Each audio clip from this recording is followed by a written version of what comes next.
नमस्कार दोस्तों, आपका एक बार फिर बहुत बहुत स्वागत है। दोस्तों, आज हमारे पास ये ल्यूमिनस की पीसीबी है, ल्यूमिनस इको आर्ट की पीसीबी है। तो इसको हम रिपेयर करेंगे और इसमें मेन सेंसिंग की जो समस्या होती है उसके बारे में अच्छी तरीके से समझेंगे। दोस्तों, ये इको आर्ट है पीसीबी, आपको अच्छी तरीके से पता है, मैं आपको दिखा दे रहा हूँ। इको आर्ट ल्यूमिनस का मॉडल आता है 700, 800, 900, तो उसमें पीसीबी लगती है। दोस्तों, आपसे गुजारिश करूंगा, हमारे चैनल पर नए हैं तो प्लीज़ चैनल को सब्सक्राइब करके बेल आइकन को प्रेस कर दें, जिससे हमारे द्वारा बनाई जाने वाली हर वीडियो आप तक पहुंचती रहे। तो दोस्तों, वीडियो शुरू करने से पहले मैं आपको यहाँ पे वोल्टेज कुछ टेस्ट करके दिखा देता हूँ। इन्वर्टर से मैं पीसीबी बाहर करके रिपेयर कर रहा हूँ, क्योंकि इसमें पहले से भी छेड़खानी हुई थी, काफ़ी रिपेयरिंग किया गया था। तो मैंने सोचा सिर्फ मैं आपको यहाँ पे बाहर पीसीबी में ही सारा चीज़ बता देता हूँ। तो इसलिए मैंने यहाँ पे इसका पैनल बाहर कर लिया है और पीसीबी बाहर कर लिए। पीसीबी को हम डीसी 12 वोल्ट की सप्लाई दे रहे हैं और मेन एसी की सप्लाई दे रहे हैं। उसके लिए हमने यहाँ अलग अलग तार लगा लिए हैं। ये डीसी 12 वोल्ट के लिए हमने यहाँ पे लगाया हुआ है और बैक साइड में हमने ये एसी के लिए एक लीड जोड़ के रखी है 220 देने के लिए। तो यहाँ पे हम 12 वोल्ट और AC 220 सप्लाई इस लीड की सहायता से यहाँ पे देंगे।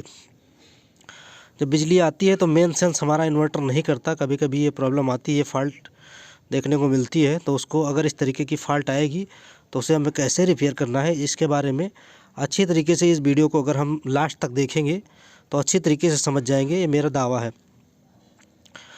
तो दोस्तों, यहाँ पे 220 की सप्लाई में इस लीड के माध्यम से न्यूट्रल का तार जोड़ दिया है मैंने, और दूसरा ये फेस का तार जोड़ दिया है। यल और एन लिखा भी रहता है, आप पीछे साइड में पलट के देखेंगे तो वहाँ पे लिखा भी रहता है।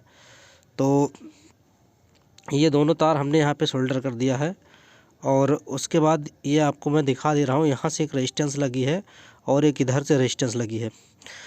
एक हमारी न्यूट्रल से लगी है और एक फेज से लगी हुई है।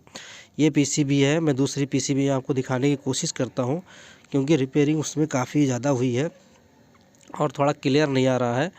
तो यहाँ पे एक दोस्तों ड्राइवर ट्रांसफार्मर लगा हुआ है, एकदम रिले के साइज़ का है, देखने में लगता है रिले ही है, लेकिन ये ड्राइवर ट्रांसफार्मर है। तो मैं दूसरी पीसीबी में इसलिए आपको दिखा दिया कि आपको किसी प्रकार की कोई कन्फ्यूज़न ना हो। अब हम मल्टीमीटर को अपने दोस्तों वोल्टेज मोड पे लगा के और पहले वोल्टेज टेस्ट करके आपको दिखा देता हूँ। एसी वोल्टेज पे लगाना है दोस्तों। तो आइए हम सबसे पहले डीसी वोल्टेज को मेजर कर लेते हैं, डीसी 12 वोल्ट, उसके बाद एसी हम चेक करेंगे। तो मैंने यहाँ पे एक बराबर ग्राउंड पे लगा दिया है, बैटरी नेगेटिव पॉइंट पे, और अब मैं इन्वर्टर को यहाँ पे हाथ में लिया हूँ। जैसा कि आप देख पा रहे हैं, ग्रीन लाइट जल रही है, इन्वर्टर हमारा यहाँ पे ऑन शो हो रहा है। यहाँ पे आपको मॉस ड्राइव वोल्टेज भी चेक करके दिखा दे रहा हूँ। मॉसफेट पे हमारी जो ड्राइव वोल्टेज आनी चाहिए वो ड्राइव वोल्टेज बराबर आ रही है। इन्वर्टर हमारा प्रॉपरली इन्वर्टर मोड पे आने की काम कर रहा है, इसमें कोई प्रॉब्लम नहीं है। इसको मैं आपको एक बार ऑन ऑफ करके भी दिखा दे रहा हूँ। ऑन करता हूँ तो यहाँ पे हमें ड्राइव की वोल्टेज हमें मिल जाती है और ऑफ करते ही ये वोल्टेज गायब हो जाती है।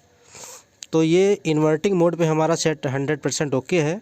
सिर्फ इसमें बिजली देने पे मेन सेंस की लाइट मेंस की नहीं जलती है, ना ही ये चार्ज करता है। मेन सेंसिंग की मेन प्रॉब्लम है।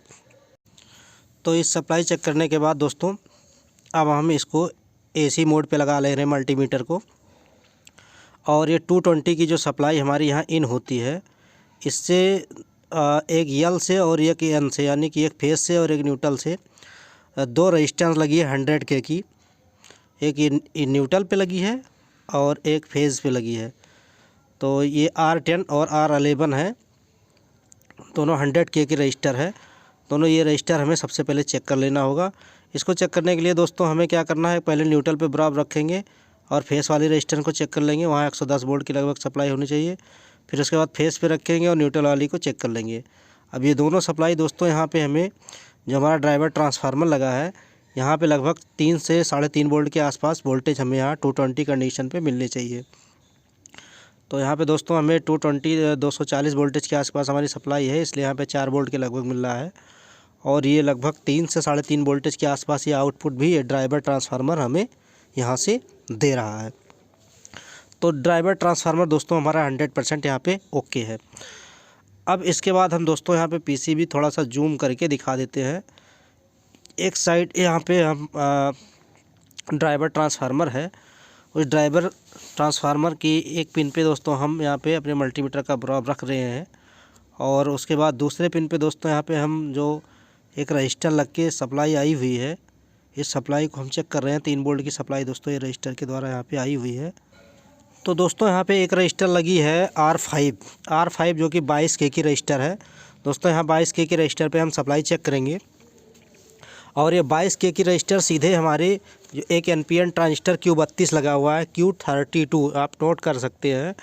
Q32 का जो NPN ट्रांजिस्टर लगा हुआ है ये सीधे एक रजिस्टर से Q32 पे सप्लाई जाती है। तो दोस्तों Q32 जैसे ही हमारा ऑन होता है, ये हमारा पिन नंबर 1 माइक्रो कंट्रोलर की होती है और मेन सेंस की पिन है, उस पर 5 वोल्ट प्रेजेंट रहते हैं पहले से ही।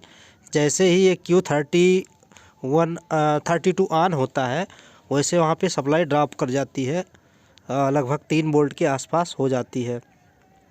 तो इस कंडीशन में जैसे ही वहाँ पे पिन नंबर 1 पे सप्लाई कम होती है, मेन इंडिकेशन शो हो जाता है, इन्वर्टर हमारा चार्ज करने लगता है।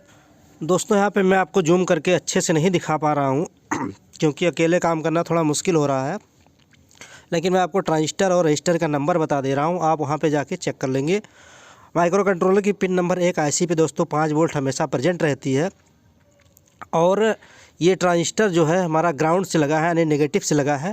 और जैसे ही ट्रांजिस्टर ऑन होता है वैसे ही वहाँ पे हमारे पिन नंबर 1 पे वोल्टेज ड्रॉप होती है और जैसे ही वोल्टेज ड्रॉप होता है माइक्रो कंट्रोलर को मेन सेंसिंग का सिग्नल मिल जाता है और वो चेंज ओवर कर देता है।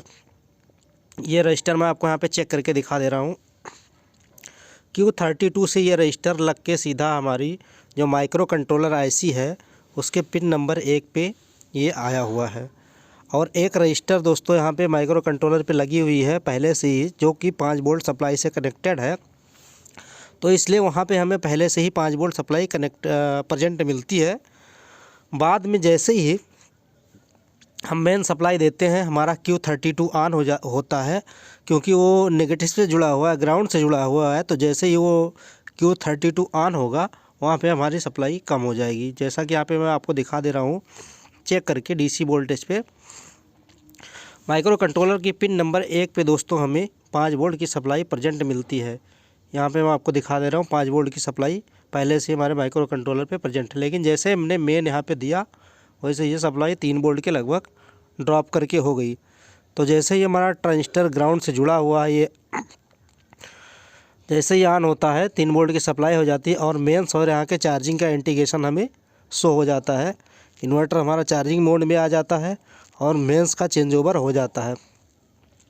जैसे ही इसको हम बंद करेंगे वैसे ही हमारी सप्लाई 5 वोल्ट फिर हो जाएगी, क्योंकि ट्रांजिस्टर हमारा Q32 ऑफ हो जाता है। तो दोस्तों सीधा सीधा इसका फंडा ये है, पिन नंबर 1 पे जब वोल्टेज हमारी ड्रॉप होगी तो हमें मेन ऑन का सिग्नल मिलेगा।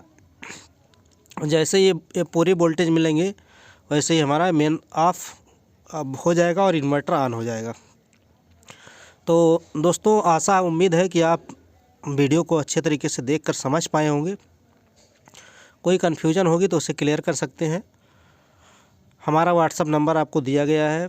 कोई इलेक्ट्रॉनिक कंपोनेंट्स आप ख़रीदना चाहते हैं तो हमारी वेबसाइट पे जाके ख़रीद सकते हैं। ये मैं आपको शुरू से बता दे रहा हूँ, यहाँ पे आपको चेक करना है और ये आपका सॉल्यूशन 100% आपको मिल जाएगा।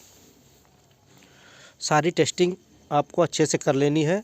वीडियो अगर नहीं समझ में आया होगा तो दोबारा से देख सकते हैं, और अगर वीडियो अच्छा लगा हो, पसंद आया हो तो उसको एक लाइक और एक शेयर ज़रूर करें और ज़्यादा से ज़्यादा लोगों में शेयर करें, जिससे और लोगों का भला हो सके। थैंक यू बहुत बहुत।